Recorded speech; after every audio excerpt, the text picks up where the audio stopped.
Ya, baik. Bismillahirrahmanirrahim. Assalamualaikum warahmatullahi wabarakatuh. Apa kabar semuanya? Alhamdulillah. Semoga kalian semua di rumah sehat walafiat semua ya. Dan juga beserta ayah bundanya, umi abinya, juga semoga Allah selalu melindungi kita semua dari wabah COVID yang sedang melanda ini khususnya.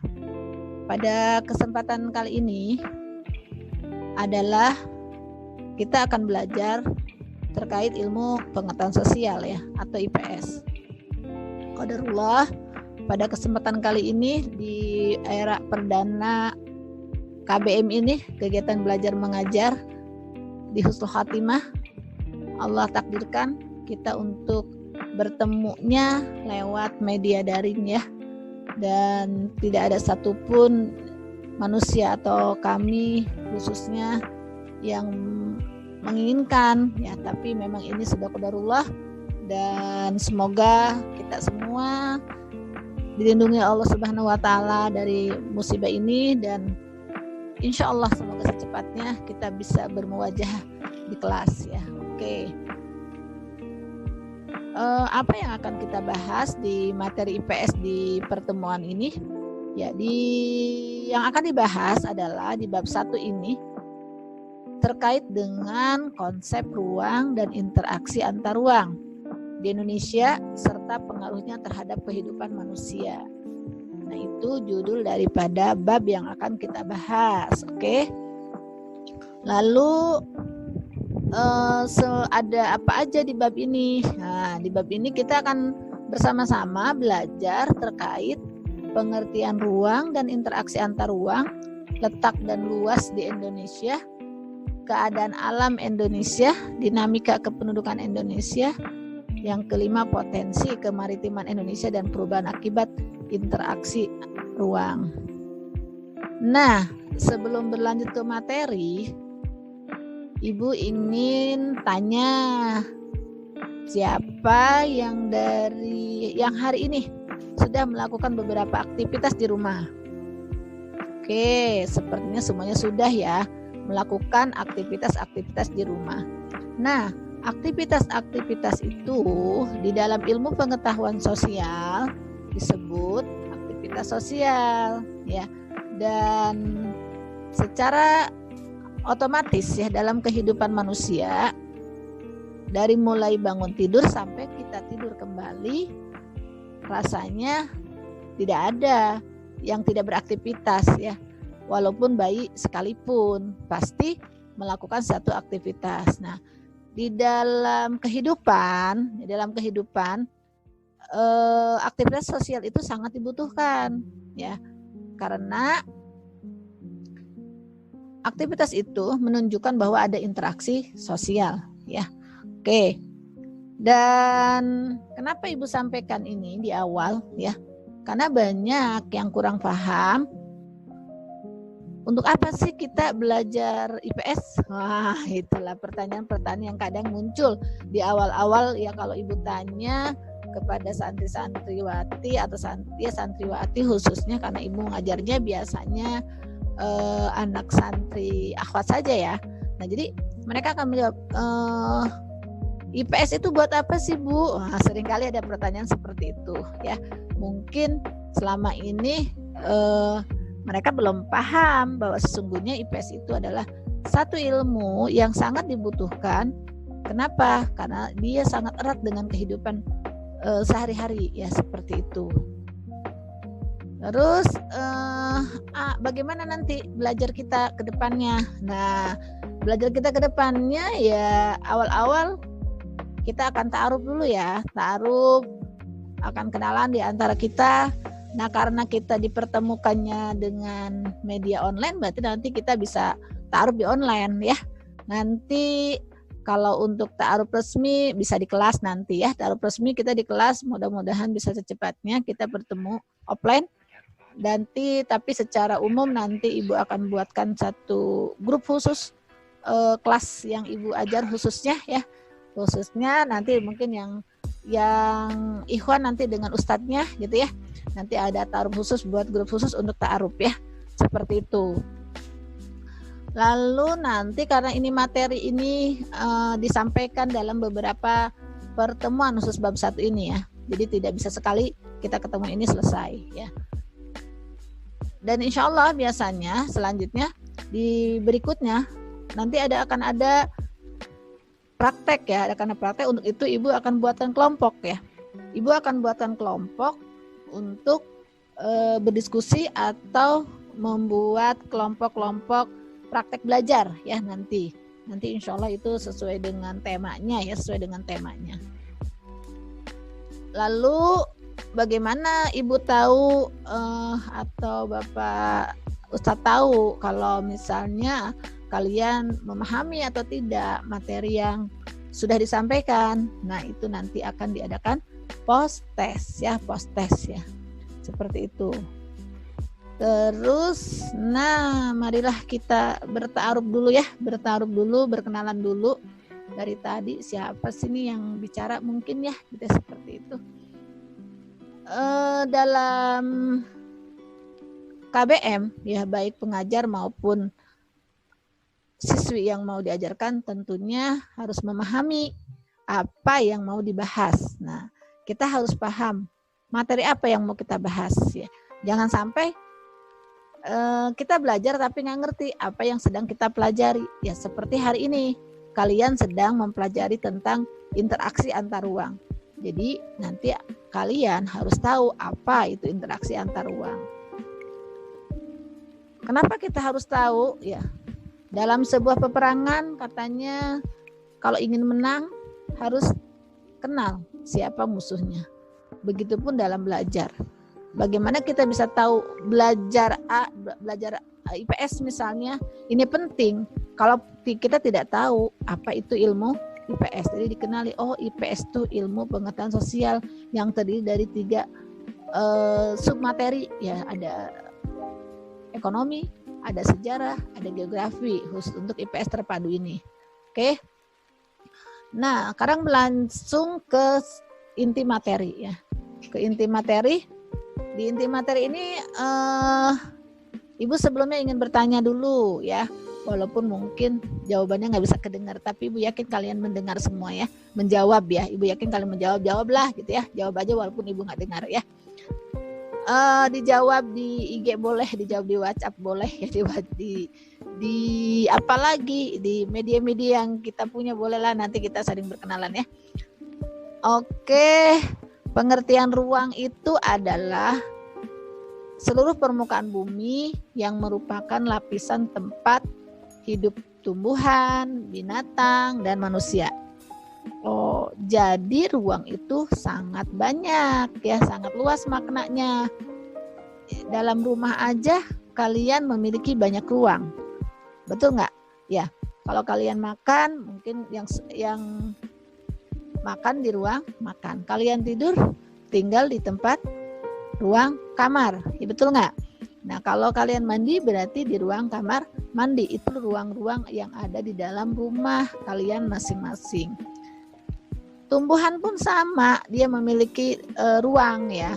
Tumbuhan misalnya tumbuhan pisang, dia tumbuh di dataran rendah misalnya. Apalagi tumbuhan yang akarnya kuat seperti pohon jati ya, dia biasanya tumbuh di hutan.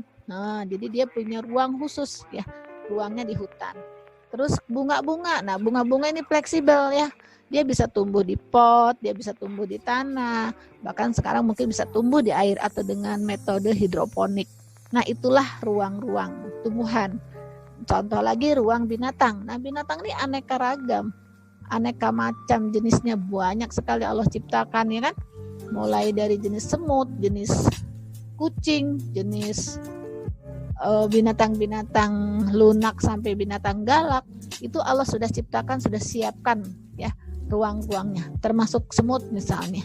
Semut itu kan kecil tapi dia punya rumah di dalam tanah misalnya gitu ya.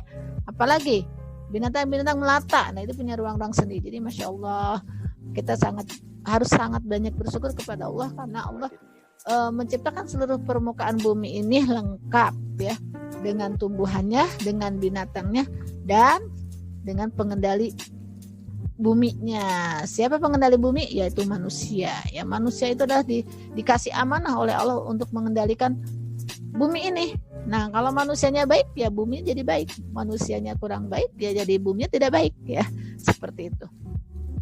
Nah, dalam ruang-ruang tadi, ya, kalau dalam ruang-ruang tadi pasti terjadi interaksi, ya, atau hubungan manusia dengan alam, manusia dengan manusia, itu yang disebut dengan interaksi. Loh, kok bisa ya, Bu? Bisakah manusia berinteraksi dengan alam? Oh, sangat bisa. Contoh di hari-hari kita, di harian kita butuh nggak yang namanya oksigen? Oh, pasti butuh semua lah ya. Tidak ada orang yang sanggup hidup tanpa oksigen, betul nggak? Nah, oksigen itu dihasilkan dari apa? Dari alam. Ya, contohnya tumbuh-tumbuhan, ya, tumbuh-tumbuhan hijau. Nah, itu bisa menghasilkan oksigen yang sangat bagus. Nah, oke. Mulai paham ya, insya Allah. Terus, faktor apa aja yang mempengaruhi interaksi antar ruang? Ya, ada nggak sih faktor-faktor yang bisa mempengaruhi? Oh, tentu, ternyata ada, ya. Yang pertama adalah jenisnya regional komplementari.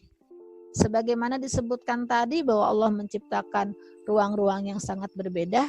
Kalau kita perhatikan satu daerah satu dengan daerah lain itu pasti ada perbedaannya. Walaupun ada mirip-miripnya. Satu negara satu dengan negara lain ada perbedaannya juga, ya, seperti itu. Contoh, Kuningan tempat tinggal Pondok Pesantren Sonotima sekarang ini berada di ketinggian tepatnya di lereng gunung, ya, di lereng Gunung Ciremai ini dia memiliki ketinggian kurang lebih 600 meter di bawah permukaan laut. Nah, tinggi. Nah, biasa dataran tinggi ini cocok ditanami oleh sayur-sayuran. Ya, ya kan? Berarti Kuningan ini memiliki sumber sayur-sayuran. Karena para petaninya menanam sayuran. Nah, kalau turun sedikit ke arah utara, ya, ke arah utara terus gitu, ya, itu kita akan ketemu namanya kota Cirebon. Halo, ada yang orang Cirebon nggak di sini? Ya, orang Cirebon. Nah, Cirebon ini datarannya rendah dan dia memiliki laut atau pantai. Laut dan pantai. Kalau ada laut pasti ada pantai, ya. Nah, karena laut penghasilannya apa? Ya, ikan. Nah, ikan itu jadi penghasil. Yang daerah yang memiliki laut pasti menghasilkan ikan. Daerah yang tidak memiliki laut tidak bisa menghasilkan ikan. Nah, dengan konsep regional komplementari ini, ya, kalau orang Kuningan perlu ikan, dia bisa beli ke orang Cirebon. Orang Cirebon butuh sayuran sebagai konsep hidupnya, konsep hidup sehatnya, dia beli sayuran dari Kuningan. Itu bisa dipahami, ya. Oke. Yang selanjutnya, faktor yang bisa mempengaruhi interaksi antar ruang yaitu spatial transferability, ya. Apakah itu? Ya, transfer. Ingatnya transfer itu transfer di ATM, ya. Betul nggak? Tidak jauh. Betul-betul, ya. Itu bisa juga, ya. Itu bisa juga transfer, ya. Transfer uang itu namanya, ya. Sekarang dengan adanya spatial transferability ini, wilayah-wilayah yang berjauhan bisa lebih mudah terjangkau dengan media transferability ini, ya.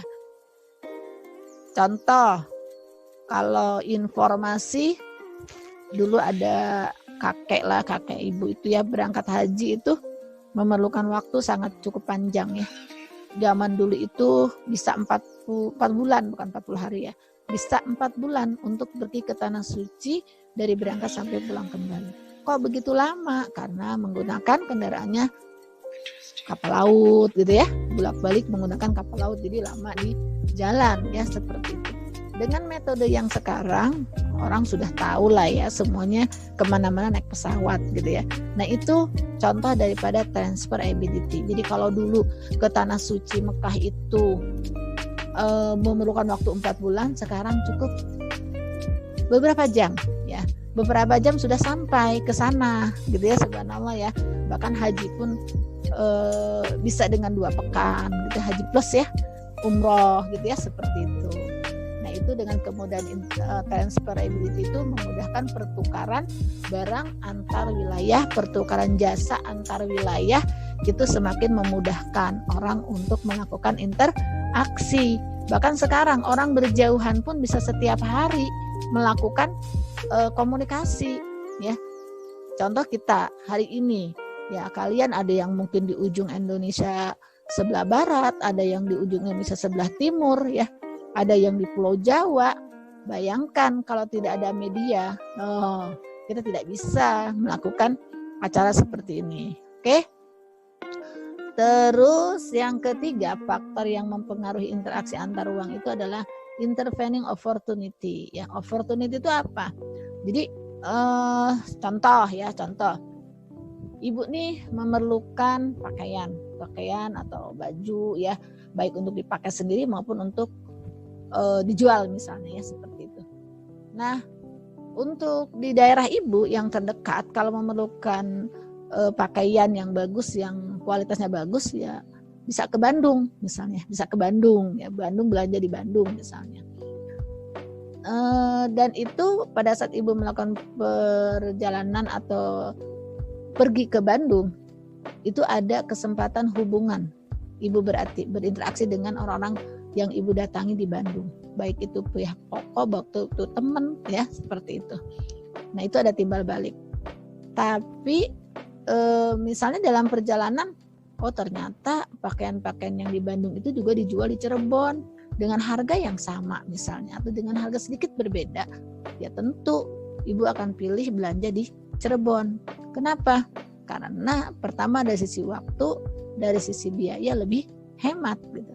Jadi walaupun mahal sedikit misalnya, lebih baik kita pergi ke Cirebon. Kenapa?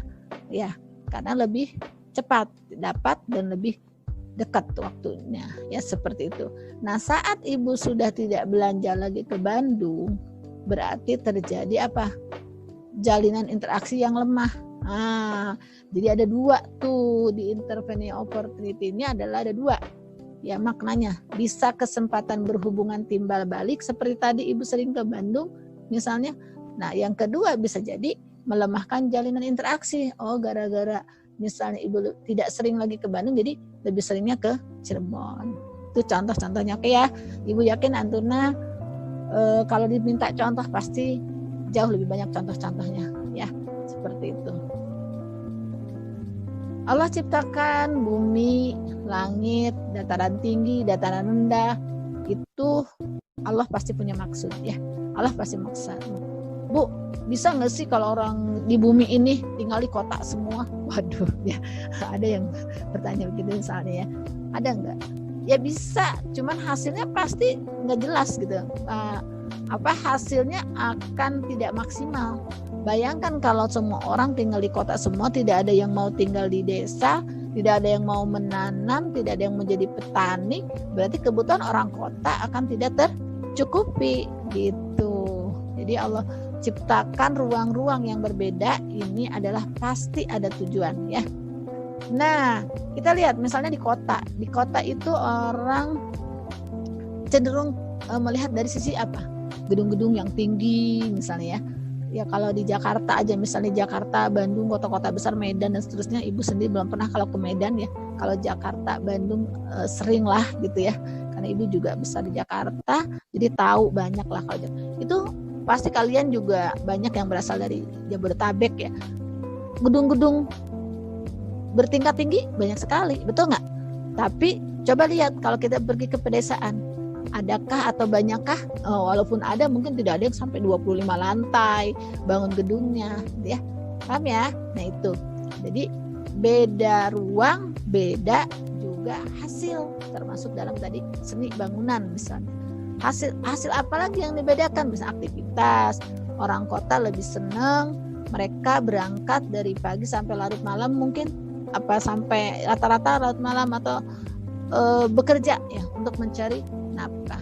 Tapi orang desa lebih suka, karena ruangnya adalah pertanian, lebih suka bertani ke kebun atau ke sawah, ya, dan mereka sore sudah pulang ke rumah.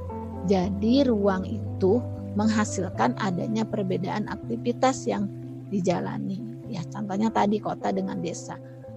sebentar lagi pun kalian akan mengalami ruang yang berbeda.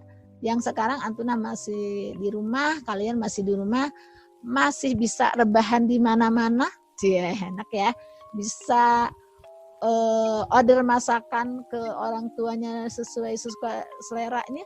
Sebentar lagi Antuna akan pindah ke ruangan yang berbeda, yaitu ke Pondok Pesantren Husnul Khotimah. Nanti ada perbedaan cara makannya, waktu makannya misalnya ya, makan dengan siapanya gitu ya, itu akan ada. Itu kenapa? Karena nanti di ruang Husnul Khotimah kalian akan bersama bergabung dengan teman-teman dari seluruh Indonesia ini ya, seperti itu. Nah, mandinya pun beda ya. Ruang mandi di rumah kalian bisa sejam 2 jam, walaupun itu tidak baik berlama-lama di kamar mandi ya. Tapi di pondok nanti ruang kamar mandi itu sangat berbeda dengan yang ada di rumah. Tidak boleh berlama-lama, harus antri. Nah, itu adalah salah satu perbedaan aktivitas. Itu akan salah satu perbedaan ruang itu akan mempengaruhi ke aktivitas gitu, maksud Ibu, mohon maaf. Ya, seperti itu. Banyak lagi nanti yang bisa disampaikan ya untuk bahasan ini, contoh-contohnya Ibu yakin kalian lebih bisa untuk lebih mencontohkan ya. Untuk materi ini Ibu cukupkan sampai di sini dulu supaya kalian paham. Bolehlah kalian juga mencoba membuka-buka di materi-materi lainnya, baik YouTube atau apa ya, atau baca buku gitu ya, silahkan. Karena buku yang sekarang harusnya Antuna dapatkan belum sampai ke tangan kalian ya. Insyaallah demikian dari Ibu, semoga bermanfaat dan Antuna memahami intinya terkait dengan konsep ruang. Oke. Assalamualaikum warahmatullahi wabarakatuh.